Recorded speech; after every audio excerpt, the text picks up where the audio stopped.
Sometimes the most unlikely things happen when fate intertwines with destiny. When you think you'll go one direction and you end up another. When who you are becomes what you do, and what you do becomes the best story you'll ever tell. Long before Mike Garland took his spot alongside Coach Izzo on the bench in East Lansing, he developed a love for sports as he grew up in a world that revolved around race and civil rights, just 20 minutes outside of inner-city Detroit. I grew up in a little township called Willow Run, which was a tough place. A lot of people came there from the South. A lot of people came there originally to work in the Bomber plant there. Many other people that came there were uneducated and, didn't have a lot. Back then, I lived in the black section of town, and then there was a white section of that town, and then there were the projects, and we lived there a little bit, and then we moved out, but we didn't move away. The projects were right next to our house. You learn, you see things, you learn what to stay away from, you learn how to get yourself out of situations. In my early years growing up there, I had to learn to deal with white kids, black kids, Hispanic kids, and we were all kind of in the same boat, but back then, during the 60s, it was a tough time. It was before civil rights, and people didn't like each other just because. And the one thing, though, that pulled that community together was when football season would start in the fall until the end of basketball season, everybody was on the same page because they wanted to win. And that's what I love about sports. That's where I learned that love for sports and what it can do not only for young men and a team, but what it can do for a community. When Mike was just 14, his mother made the decision to move him out of Willow Run, a place where his uncles and cousins laid out a family legacy with the Flyers, to Belleville, a predominantly white school. In this new environment, Mike used athletics to bridge the gap between himself and the student body he wasn't comfortable with.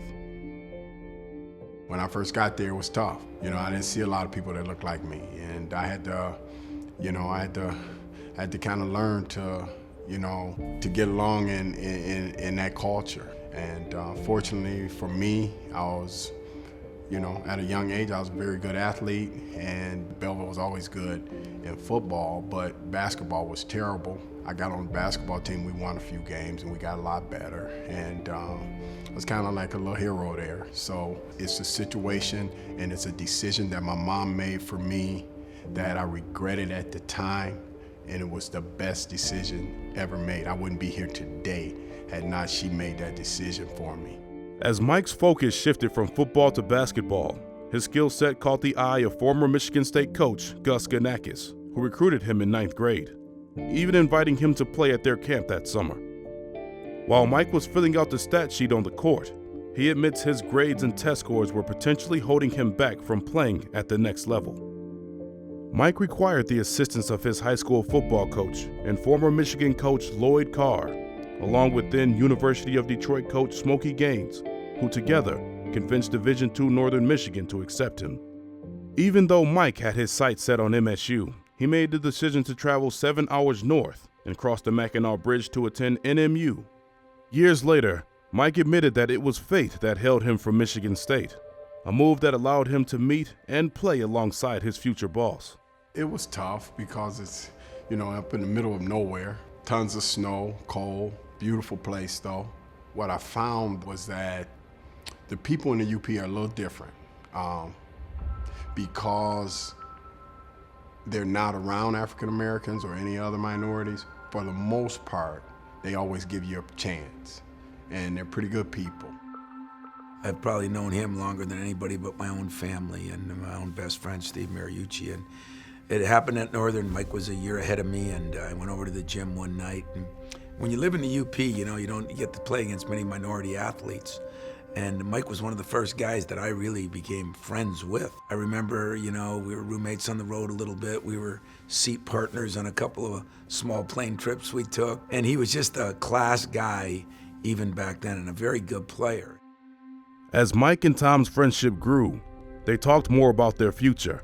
And after one long conversation at the back of the team plane, Mike started to look at his life differently.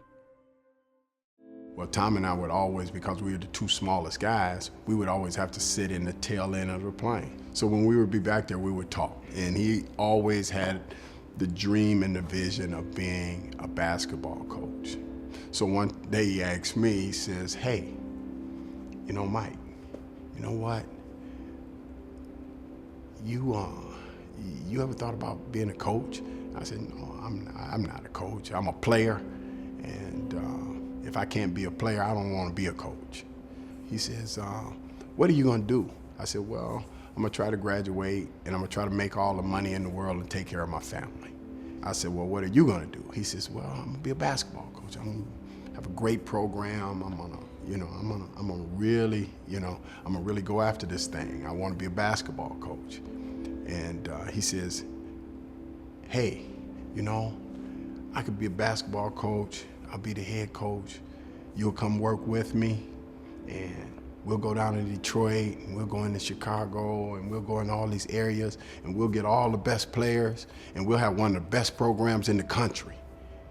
And I said, hold on, wait a minute. Oh, first of all, I don't know if I want to be a coach. Secondly, what am I going to look like working for you? So then at that point, Tom Izzo, he said, well, you go make all the money in the world and then come back and work for me, and you won't have to worry about the money, and you know, we'll accomplish everything that we want to accomplish. I said, Tom, you didn't hear what I said. I said, what am I going to look like working for you? And he says, okay then, if you become a head coach, then I'll come and work for you. I said, well, that's not my plans. He says, well, just keep that in mind. Just keep that in mind one day. Just keep that in mind one day. And he says, but if I ever become a head coach, or you become a head coach, promise me that you'll come and work for me. And I said, well, I don't know. But if you ever do that, I kind of laughed. I said, if you ever do that, I'll think about it. I'll think about it. I did have to talk him into it. I don't know if I had to talk him into it or Cynthia into it. You know, Mike had a nice little job. He had gotten his degree. He was going to be in teaching and coaching and was doing a heck of a job at Belleville. I knew where his heart was. I knew that he was a guy that should be spending 24/7 on basketball because that was his love. That was his life. You got to love the game, in particularly on the college level. There's a lot of things that are involved in coaching that pro coaches don't have to deal with. We have to make sure that they're taking care of their academics, that they're doing the right things socially, and you know, we have to stay up with them, and that's an added piece of the job that consumes a ton of time. But I think the greatest thing about it is to work with those young men and then see them develop and become men, you know, go from boys to becoming a man, a responsible, viable man that can have an impact on society. And when you see that, no matter whether they go to the NBA or they have an MBA or they're running a company or they're just raising a family and have a job, it's unbelievable to see that. And that's the greatest satisfaction you get out of it. Today, Mike Garland is in his 17th season with the Spartans. He's become a fixture in the Breslin Center as a mentor, a confidant, and, maybe most notably, a storyteller. Don't forget, Googie Whitfield. He's just a real guy that's about as loyal as anybody that I've been around. You know, Mariucci was my best friend because we were friends since, you know, elementary school on up. But I've actually spent a lot more time with Mike Garland. He's been the one stabling, steady guy here all but a 4-year period. And it's been good for me. I think it's been pretty good for him. It's been real good for our players. And he just got an unbelievable passion for what he does, you know what I'm saying, an unbelievable passion for people. He wants to get the best out of people. You know, sometimes he can get a little annoying, you know, just because he's in your ear. But you need that, you know, when you want to get to somewhere. He's been a part of something great for so long. You know, you can't do anything but get better if you're around Michael Garland, you know, but he can relate to real life. That's one of the most special things to him, is that you can go to him and talk to him about anything. He's such a wise man. You know, Mike's a guy that can make the minnow into Moby Dick, you know. So maybe the stories are true, but he has a way of telling them that are almost, they're like movie-ish, like they're worth being in the movies. And Mike always stays in the hotel night before with the guys, and he always have them meet in their room. And I always say to him the next day, what story did Mike tell today? You know, he's gonna be the ultimate grandpa, because he could sit there and tell stories to his grandkids that there's a lot of truth to them, but he takes them and twists them and turns them. That ability to do that, I think, keeps him real with the players, you know? And when they leave here, I think every one of them will say something about Mike Garland's storytelling, because he can do it, and he does it well, and he does it with some passion. I don't think I try to make everything that I say or everything that I do impactful to people, to others. I just think it's so important. As people, we try to have an understanding for whoever that guy is, whoever that girl is, whatever their race or their religion or their background, you know, give them a chance and find out what they're about.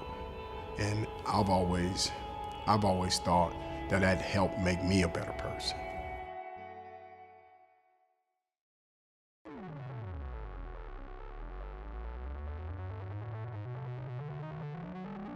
We got a home game, and we've got a big one. It's Michigan State, 3-1 in the Big Ten, hosting Minnesota, ranked 24th in the land. First time the Gophers have been ranked in quite a while. MSU comes in with an overall record, 11-6, 3-1 in the Big Ten. And Minnesota is 15-2 and also 3-1. Jumping center for the first time will be Miles Bridges, not Nick Ward, for Michigan State. Langford, the freshman, for three. Good drive, good kick, confidence in the shot. Harris leaves it for Bridges, and traffic and throws it down. Ball goes down low to Bridges. Oh, what a move around Murphy. Backs it up, and it's in. Fast start for Michigan State, who's now up 9-2. And the tip is there. Kenny Goins who taps it in. Just keeping things alive. I mean, that's exactly what Tom Izzo wants. Down low to Murphy. On the side, McBrayer, the lefty, fires a three, nothing but net. Now Winston the lead for Goins. You gotta be happy if you're Tom Izzo. Good execution leads to open shots. Langford, jump shot from the baseline, nothing but net again.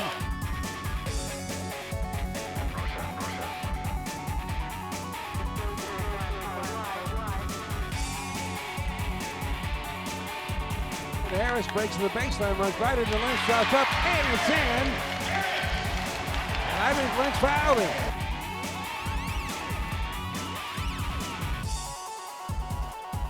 That's his first three ball since he's come back after missing 7 games.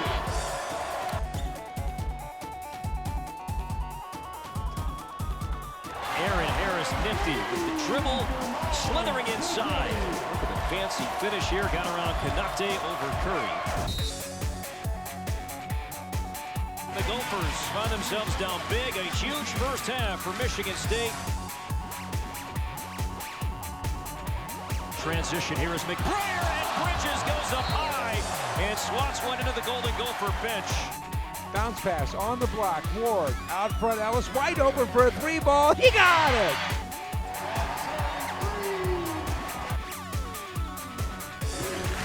Here's Langford. He's got a big night. The miss, but there's Ward to clean it up. Ball movement, and Michigan State, a terrific passing team. And we saw it on display right there. 3:58 to go. On the side, Jordan Murphy. His shot's rejected. To Winston. He's dribbling, and he'll give and go to George up, and it's in! He got his first Spartan basket. It's just a special opportunity, a special moment. And you know he's got to smile. He's got to feel good. But to hold a high-scoring Minnesota team to 47 points was really impressive. Probably Michigan State's best defensive effort of the year.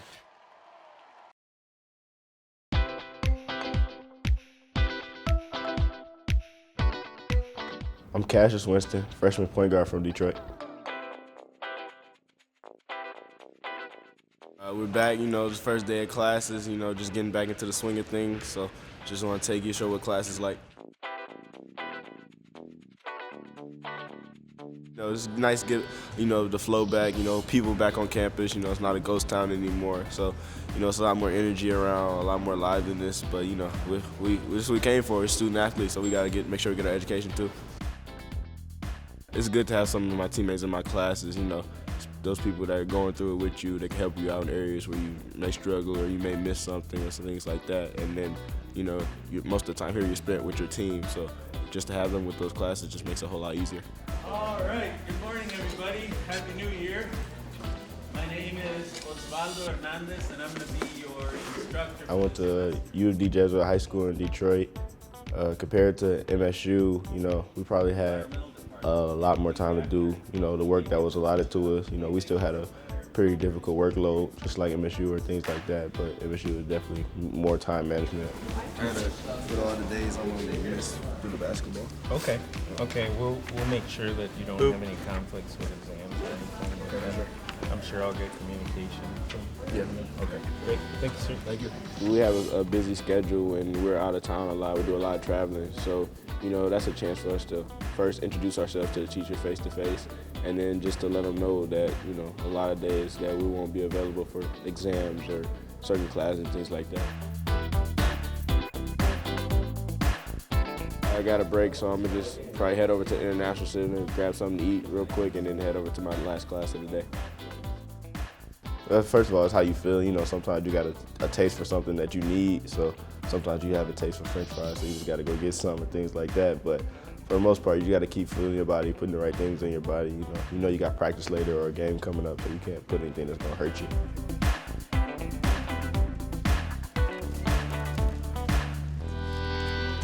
I got my food, now I'm heading to class.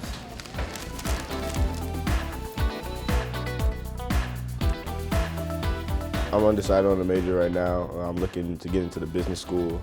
I don't really know what field of business yet, but I'm pretty sure I'm gonna do something in the business field. For everything you imagine is true, we actually have a whole lot of questions about it. I think I got a nice schedule. My teachers were pretty interesting, so it's gonna be a good semester. Right after class, we gotta head over to the Breslin Center, get ready for practice. We still got a long season, we still got some games to win and things like that. School can be stressful at times, sitting down all day and not being able to do much movement. So finally get a chance to go play, it definitely helps, get a sweat in, do something that you love, have a little bit more fun. Every couple of days before game day, we talk to the media. They come and watch us practice, and then they ask the questions about the team and how we're doing and things like that. So, it's pretty cool just to talk to them. They pick our brains a little bit. We get to know them a little bit more each and every game. Let's go, man. Have a little juice. Man. It's a long day, it's filled with different activities and things like that. But that's what we came for. We're trying to better our lives and things like that in the future. I just got a great workout in. Had a great practice. Thanks for tagging along today. Now I gotta go do some homework.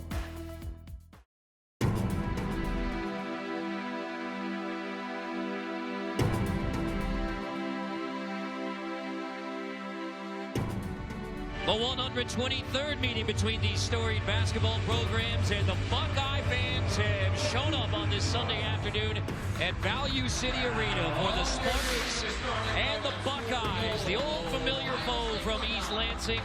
It has been 5 straight Spartan wins over the Buckeyes.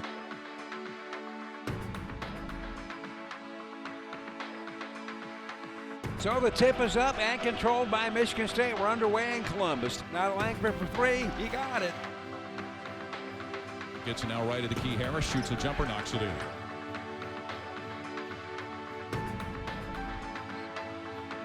The freshman from Flint with that sweet left hand.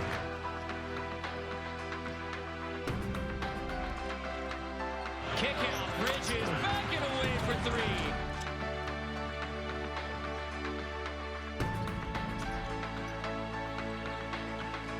His left wing Ellis rifles a three, nails it. 6 for 6.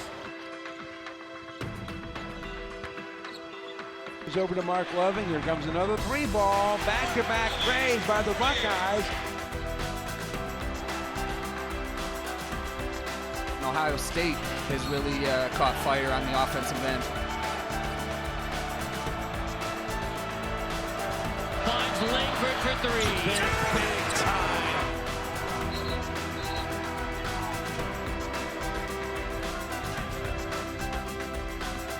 Aaron quickly up court into the lane to the hoop on the right. Layup missed. Tip good by Ward. Nick turns the corner and gets to the rim. Behind the screen for Moore. Nared off the screen from Goins. Driver in place. Arms puts the Spartans on top. Kyle Arms. Tate wide open for a three. Got it.